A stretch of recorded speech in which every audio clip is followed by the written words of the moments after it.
Hola, bienvenidos a este seminario virtual ofrecido por Bureau Veritas Business School. Mi nombre es Eduardo Díez Fidalgo y vamos a intentar dar a conocer un poquito lo que es la gestión del coste en proyectos, explicando finalmente la técnica o el método del valor ganado. Con este seminario virtual pretendemos dar a conocer y que los participantes adquieran las siguientes competencias: definir los costes y los tipos más influyentes en la dirección de proyectos, donde veremos que en muchos casos son similares, aunque con ciertas particularidades a los que puede tener cualquier otro tipo de empresa que no trabaje, evidentemente, solamente organizada por proyectos. Entender el diseño y el fundamento de los sistemas de costes, conocer las metodologías y las formas para estimar estos, así como finalmente saber aplicar el método del valor ganado para monitorizar el presupuesto y la línea base de costes. De esta manera, el índice que vamos a seguir está compuesto de estos 4 puntos: los costes y sus tipos en dirección de proyectos, el diseño y el fundamento de los sistemas de costes, las metodologías y formas de estimar los costes, el presupuesto, la línea base y la técnica del valor ganado. Comenzaremos, pues, intentando diferenciar un poquito por qué la gestión de costes en proyectos. La contabilidad analítica, característica de todo tipo de empresas, se basa más bien en los costes incurridos en los departamentos, es decir, desde el punto de vista simplemente de las empresas como procesos. Esta contabilidad analítica, además, obliga, como es lógico, a cumplir con las obligaciones tributarias, que también son necesarias para los proyectos, pero que quedan un poco fuera del ámbito de lo que es la gestión económica de la ejecución de los mismos. Y lo más importante es que la contabilidad analítica olvida la dimensión temporal del proyecto.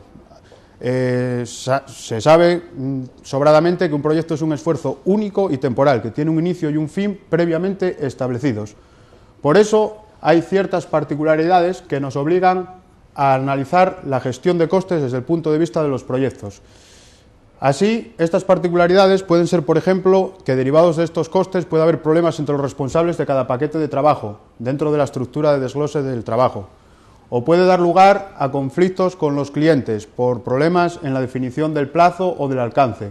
Por ello, como decimos, hay un sistema de costes específico que permitirá controlar y detectar las desviaciones presupuestarias con respecto a lo planificado inicialmente para poder considerar la toma de acciones correctivas. Así, el PMI, el Project Management Institute, a través de su guía metodológica para aplicar como buenas prácticas en dirección de proyectos, trata la gestión económica en base a 3 procesos fundamentales: el proceso de estimación de costes, el cual veremos un poquito más adelante, el de realizar el presupuesto y el de controlar el mismo con sus partidas presupuestarias. Así, vamos a empezar inicialmente con las definiciones típicas de aquellos costes que más influencia tengan en la gestión de proyectos. Casi todos podrían ser perfectamente trasladables a la contabilidad analítica. Así distinguimos, por ejemplo, entre costes directos y costes indirectos, siendo los primeros aquellos que son fácilmente imputables a una actividad, a un ente dentro del proyecto. Ejemplos claros pueden ser la mano de obra, las materias primas, etc. Sin embargo, los costes indirectos son aquellos que no tienen fácil imputación o se desconoce exactamente a quién imputárselos en su totalidad. Entre ellos podemos distinguir los costes de administración, de staff directivo, costes de calefacción de naves, teléfonos, etc. Es importante a la hora de analizar los proyectos cómo imputar estos costes indirectos cuando una organización trabaja por proyectos y tiene varios a la vez, por ejemplo, en ejecución.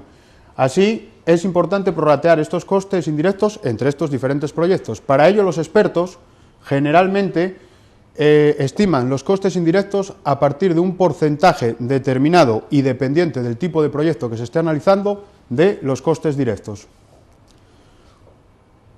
Otra clasificación existente entre los costes es la típica de los costes fijos y los costes variables, cuya diferencia es el nivel de actividad o el nivel de producción. Aquellos costes fijos son independientes del nivel de producción o el nivel de actividad, pueden ser alquileres de nave, retribuciones de ciertos empleados, no todos ellos, se exceptúan aquí, por ejemplo, comerciales que tengan incentivos por volúmenes de venta, etc. Y los costes variables, que son aquellos que sí dependen del nivel de actividad o de producción que requiera la tarea, el proyecto, el paquete de trabajo, etc. Entre ellos están los componentes, por ejemplo, pudiese ser de fabricación, consumos de energía, etc. Aquí vemos un ejemplo claro de una estimación de costes totales en función de costes fijos y costes variables. Los costes fijos vendrían representados por esta línea horizontal y los costes variables por esta especie de S, con lo cual la suma total representarían estos costes totales. Y por último, vamos a diferenciar también en lo que son los costes de capital o CAPEX y los costes OPEX o de operación. Los costes de capital son cantidades monetarias desembolsadas para adquirir bienes que producirán otros bienes, mientras que los costes de operación son aquellos en los que se incurre habitualmente para llevar a cabo una actividad. Aquí es muy importante distinguir, y sobre todo de cara a los proyectos, el concepto de amortización, que es el coste de uso de un activo durante un tiempo. Este coste de amortización es vital no imputárselo en su totalidad a un proyecto determinado. Es decir, si este coste de amortización tendríamos que analizarlo desde el punto de vista de la vida útil del activo. Es decir, un ejemplo, sería absurdo que una empresa constructora que tuviese, por ejemplo, dos proyectos en ejecución, una construcción de una carretera y una construcción de un puente, imputase, por ejemplo, el coste de alquiler o de compra de una máquina como la que aquí se observa, por ejemplo, una grúa, etcétera, a uno solo de los proyectos, cuando dicha maquinaria, por ejemplo, se podría utilizar posteriormente en la construcción bien del puente o bien de la carretera. Vamos a continuar ya con lo que es el sistema de costes y las influencias para su diseño. Así, el sistema de gestión de costes tiene una doble finalidad, principalmente, que es fijar el presupuesto y luego ejercer un control sobre el mismo, el llamado control presupuestario. Dicho sistema de gestión de costes debe tener que fundamentarse en las características típicas del proyecto, ya que las partidas presupuestarias son sensibles al tipo de proyecto que estemos hablando. No puede ser lo mismo un tajo de un trabajo de construcción que un trabajo en un laboratorio para un proyecto de investigación. Por otro lado, también deben tenerse en consideración las relaciones con la estructura de desglose o de desagregación del trabajo, para planificar y controlar el coste de cada paquete de trabajo y encima hacerlo en función del tiempo, es decir, saber cuándo se va a necesitar ese gasto. Así pasamos ya a lo que sería el proceso de estimación de costes y donde vamos a entender que el proceso es complicado y que necesita la influencia de muchos factores o que está influenciado por muchos factores. Así requiere manejar muchas fuentes de información de proyectos similares, como pueden ser históricas, públicas, de mercado, a través de contactos de clientes, etc. Dicha estimación puede además referirse en varias partes del ciclo de vida del proyecto, lo que daría lugar a estimaciones preliminares o a estimaciones detalladas cuando el mismo ya esté en ejecución. Y por último, también requiere, como es lógico, conocer los tipos de estimación que veremos un poquito más adelante. Las tres metodologías fundamentales para estimar los costes de un proyecto son el método Delphi o la opinión de expertos, el modelado paramétrico y la simulación dinámica a través de software, que veremos también un poquito más adelante. De esta forma vamos a explicar ligeramente las etapas del método Delphi, que consiste en contratar la opinión de expertos sobre los costes dentro del campo y ámbito de un proyecto. Requiere las siguientes fases: una reunión donde se reúnen a los expertos sobre los que se quiere evaluar sus conocimientos para que nos den una estimación apropiada y a los cuales se les puede dar una información previa del proyecto. Posteriormente se realiza una exposición donde se explican las características fundamentales y se deja incluso un tiempo para que los expertos entre sí intercambien opiniones o incluso hagan consultas relativas al proyecto.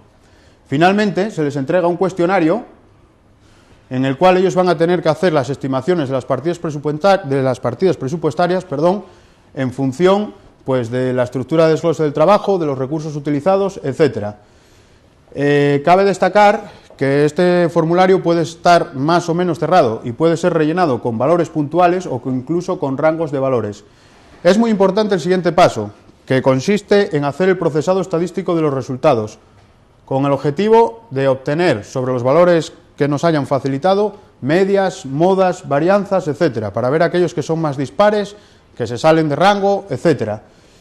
Y por último, se devuelve el cuestionario con este procesado estadístico a los expertos con el fin de que aquellos que hayan puesto una opinión muy dispar, pues argumenten por qué lo han puesto, si siguen convencidos de ella, o lo hagan de manera que quede una estimación final muy similar para todos. Este proceso se puede repetir, si bien es verdad que no es recomendable hacerlo en más de 2 ocasiones. La siguiente forma es el modelado paramétrico, que consiste simplemente en determinar el coste en función o en relación a una serie de variables que son las llamadas aquí X u Y, y donde esta función f o relación se puede obtener en base a la experiencia en el sector ámbito del proyecto o mediante procedimientos matemáticos. Los 3 tipos de modelado paramétrico que más se utilizan son las famosas guías de coste, que proporcionan una primera estimación, ya que solamente intervienen en ellos una sola variable. Más adelante veremos un pequeño ejemplo. Los ajustes de potencias, que sirven para plantas y equipos industriales calcular el coste en función de sus capacidades y tamaños. Y, por último, las técnicas matemáticas avanzadas, que son de carácter general, parten de datos históricos de valores, datos, etcétera, y de costes, evidentemente. Entre las técnicas matemáticas más avanzadas, algunas que aquí se han querido representar, pues son una programación lineal, una relación exponencial, e incluso, caben múltiples posibilidades, programaciones no lineales, a través de ecuaciones no lineales, etcétera. Aquí vemos, como habíamos comentado anteriormente, los ejemplos de las guías de coste, en donde, por ejemplo, en un proyecto de construcción se puede dar una primera estimación de un coste en función de una única variable, que sería la superficie en metros cuadrados. Igualmente, en la documentación o el proyecto que tenga como base el realizar una documentación sobre algo, pues el número de páginas podría ser una variable a considerar. O, a la hora de estudiar, analizar un motor necesario, pues pudieran ser, por ejemplo, una medida de potencia. Las guías de coste solamente dan una primera estimación aproximada, generalmente sirve como punto de partida para luego ir afinando más. Aquí vemos el ejemplo de ajustes de potencias, donde podríamos intentar calcular el coste de una planta B en función de su tamaño o de su potencia en megavatios en este caso, conociéndose el coste de una planta similar A con un tamaño S sub A y en función, en este caso, de un parámetro dimensional que pudiera ser dependiente del tipo de energía que se utilice, etcétera. Este es un ejemplo de un ajuste de potencias. Y pasamos seguidamente al modelado de simulación dinámica, que utiliza software potentes y que trata de estudiar la sensibilidad del coste, las variaciones que se producen en el mismo, ante cambios de las variables independientes X u Y que mencionábamos antes. Requieren ya de un procesado informático potente, y uno de los más conocidos es la simulación Monte Carlo, donde aquí podemos ver pues cómo pueden oscilar los resultados de coste o los datos obtenidos en coste en función de determinadas variables que se hacen también oscilar entre unos determinados valores. Vamos a pasar ahora a reconocer los tipos de estimación de costes o las formas que se pueden hacer más comunes para los costes en los proyectos. Existen estos tipos que vemos aquí. La estimación de arriba abajo, top-down, o también llamada de analogía. Es una estimación preliminar, subjetiva, muy sensible a la opinión de expertos, y que se hace cuando el alcance y la EDT del proyecto todavía no están definidas. En contraposición a ella aparece la estimación de abajo arriba o bottom-up. En ella ya se conoce con detalle todos los paquetes de trabajo que componen la estructura de desagregación, el alcance, etcétera. Tiene la particularidad, evidentemente hay que empezar con mucho más trabajo realizado desde el principio, y tiene la particularidad de que los pequeños errores en la estimación de costes de los diversos paquetes de trabajo se cancelan entre sí. Posteriormente tenemos el llamado coste objetivo, que viene a ser cuando tenemos un número en el cual tenemos que intentar tratar no pasar de él, llegar a él, es decir, el coste objetivo. Y finalmente lo más común es que se haga un popurrí de todos ellos para hacer pues una estimación combinada. Vamos a continuación a pasar a ver algunos de estos ejemplos. Aquí tenemos la estimación top-down, que como se puede ver se parte de bases históricas y hasta aquí se estimaría el coste del proyecto. para posteriormente ya dividir ese proyecto en sus paquetes de trabajo, tareas, subtareas, etcétera, y asignar el coste a cada paquete de trabajo y, en definitiva, a cada subtarea. La estimación bottom-up, aquí nuevamente este sería preliminar el paso, dividir el proyecto en los paquetes de trabajo en tareas y subtareas, y luego cada subtarea estimar el coste, por incluso varios métodos alternativos, para posteriormente totalizar y añadir unos porcentajes, pues bien debidos a contingencias, asignación de costes indirectos, etcétera. Un ejemplo, o ejemplos, mejor dicho, de los llamados costes objetivos son aquellos, como habíamos dicho, en que las partidas presupuestarias están cerradas, tienen un margen muy estrecho, o prácticamente no tienen margen, y hay que llegar a ese coste. Además, suelen darse en proyectos en los que es inexorablemente, o en los que son obligatoriamente a realizar. Otro ejemplo claro son las licitaciones públicas, donde inicialmente hay que indicar un precio competitivo con el fin de conseguir la adjudicación y posteriormente, dentro siempre, claro está, de un margen razonable, poder renegociar plazos o alcance. Otras consideraciones útiles a la hora de estimar costes es, por ejemplo, estudiar la relación entre el esfuerzo y el tiempo e intentar esquivar o evitar la llamada relación lineal. No siempre un trabajo, porque lo hagan mayor número de personas, se va a realizar antes. Es decir, lo ideal sería intentar escapar en la medida posible de la linealidad para, por ejemplo, pues en el caso anteriormente mencionado, tener en cuenta costes de coordinación, etcétera. Por supuesto, también a la hora de estimar costes tenemos que tener muy presente cuáles son aquellos factores que nos pueden llevar a equivocaciones, como son, lógicamente, los imprevistos que nos puedan surgir, ser demasiados optimistas al inicio, como siempre suele suceder, o incluso llevarnos a veces situaciones sorprendentes debido a que la ejecución de un proyecto, de una tarea, de un trabajo por parte de una gente que se encuentra especialmente motivada o con ganas de agradar, incluso puedan ir adelantados en tiempos y en costes. Por último, unas pequeñas recomendaciones para hacer unas buenas estimaciones de costes serían considerar que no todo el tiempo es efectivo, mantener históricos de tiempos de tareas con el fin de analizar futuras tendencias, comparar valores estimados con los que realmente luego se obtendrán, usar varios métodos de análisis y no ceñirse a uno solo, estudiando la dispersión de los resultados, analizar tareas, proponer cambios y las implicaciones que estos cambios podrán tener en los costes, y finalmente premiar y reconocer la consecución de objetivos en coste. Pasamos a continuación ya a la última parte, en la cual podemos ver un presupuesto típico, en la que su preparación implica sumar los costes estimados en los diferentes instantes temporales con el objetivo de establecer la línea base de costes en este caso. Aquí vemos un presupuesto que estaría formado por 3 paquetes de trabajo, de tal manera que el tercer paquete de trabajo incluso está subdividido en 2 actividades, las cuales a su vez están subdivididas en 3 subtareas. Aquí tenemos el mes 1, mes 2, mes 3, 4 y 5. De tal manera que aquí se ve el sistema de costes acumulado que nos proporciona la línea base de costes que representa a lo largo del tiempo el coste estimulado acumulado de ese proyecto. Estas líneas bases suelen siempre tener una forma aproximada de S tumbada, debido a que generalmente en casi todos los proyectos los mayores costes se producen en el ciclo intermedio, en el intermedio de su ciclo de vida, en el ciclo de vida del proyecto.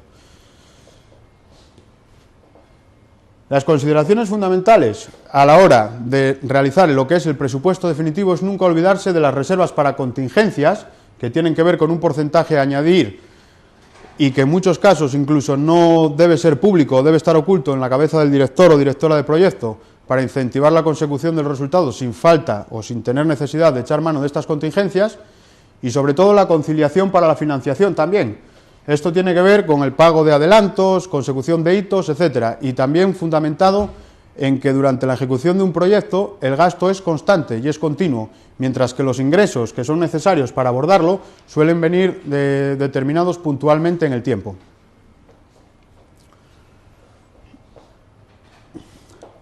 Y finalmente vamos a explicar un poquito el método del valor ganado. El valor ganado es una técnica para controlar los costes en el proyecto según lo planificado y atacar las posibles desviaciones que nos podamos ir encontrando. Integra el alcance, el plazo y el coste, de tal manera que tiene un tratamiento también de los tiempos en unidades monetarias, como coste, y hace posible monitorizar la marcha del proyecto. Fundamentalmente consiste en estas tres gráficas que vemos aquí, en las cuales PV, que es el valor planeado, representa el coste presupuestado del trabajo planificado y programado, que nos va a dar lugar a un presupuesto inicial, aquí, y una duración inicial estimada, representada como BAC y como SAC. A partir de él, en un instante de tiempo t en el que queramos hacer el estudio, tenemos que observar las siguientes variables también. El llamado coste real, que representa el coste real del trabajo realmente ya realizado, es decir, del trabajo realizado, y el valor ganado, que representa el coste presupuestado del trabajo también ya realizado. De tal manera que sobre estas tres gráficas podemos ver cómo va nuestra evolución en el proyecto en cuanto a costes se refiere, en cuanto a costes y programación, entendiendo la programación también como unidades monetarias. Así, la varianza en costes representa la diferencia entre el valor ganado y el coste real, siempre en el instante en el que lo estemos estudiando. Esta varianza en costes negativa querría decir que el coste real es mayor que el valor ganado, con lo cual estaríamos incurriendo en un sobrecoste. Del mismo modo, la varianza en programación se refiere a la diferencia entre el valor ganado y el valor planeado o planificado, de tal manera que un valor de la variación en programación menor que 0 implicaría retrasos. Por otra parte, podemos atender a este mismo tipo de análisis desde un punto de vista relativo, es decir, con el fin de comparar proyectos de distinto tamaño. No es lo mismo tener un sobrecoste de 1 millón de euros en un presupuesto de 3 millones de euros que en uno de 3.000 o de 300, vamos. Entonces, el índice de eficiencia en costes se define como el valor ganado entre el coste real, si es menor que 1 hablamos de sobrecostes, y el índice de eficiencia en programación es el valor ganado dividido entre el valor planeado. Una vez analizado en el instante t cuál es nuestra situación, sobrecoste, infracoste, retraso o adelanto, tendremos que ver o pensar qué puede suceder a partir de entonces. Las hipótesis sobre el desarrollo del proyecto, lo que se refiere a esta zona del gráfico. Así, podemos hacer tres supuestos. Es decir, que hayamos detectado unos problemas de sobrecoste, infracoste o retraso o adelanto que estén perfectamente identificados y resueltos. Con lo cual, tenemos que hacer un nuevo presupuesto y una nueva duración estimada que se corresponderá con estos valores, el presupuesto inicial menos la varianza en costes y la duración inicial estimada menos esta expresión, donde aquí tiene que ver el ratio que transforma las unidades temporales en unidades monetarias, a través del cociente entre el presupuesto inicial y la duración estimada inicial, el BAC entre el SAC. Por otra parte, en el supuesto 2 se supone o se entiende que ha habido una equivocación a la hora de planificar y que realmente, tal y como hemos llegado a este punto, es como se está haciendo correctamente. Por lo tanto, habría que nuevamente recalcular un presupuesto inicial y una duración, un presupuesto final y una duración en función de estos valores aquí, teniendo en cuenta el índice de eficiencia en costes y en programación. Y por último, que el tercer supuesto es que ninguno de los dos anteriores sea cierto, que no sepamos cómo vamos a seguir evolucionando y por lo tanto haya que hacer un recálculo completo de plazos y costes. Es importante entender en la técnica del valor ganado que siempre la gráfica EV, que representa el valor ganado, y PV, el valor planeado, al tratarse de programación, al final del proyecto, cuando todas las actividades se han concluido, tienen que ser igual a 0, como representa estos dos puntos. Es decir, que la variación en programación, una vez que se ha finalizado el proyecto, evidentemente tiene que ser 0. Y con todo esto, pues, damos por concluido esta explicación un poco de lo que son las gestión de costes en proyectos. Vamos a interrumpir un momento la emisión. Podéis descargaros en la pestaña pertinente la programación existente, esta presentación que hemos visto, y dentro de un rato, pues si nos da tiempo, contestaremos a todas las dudas que podamos y aquellas que no, pues les daremos respuesta vía mail. Muchas gracias por la atención.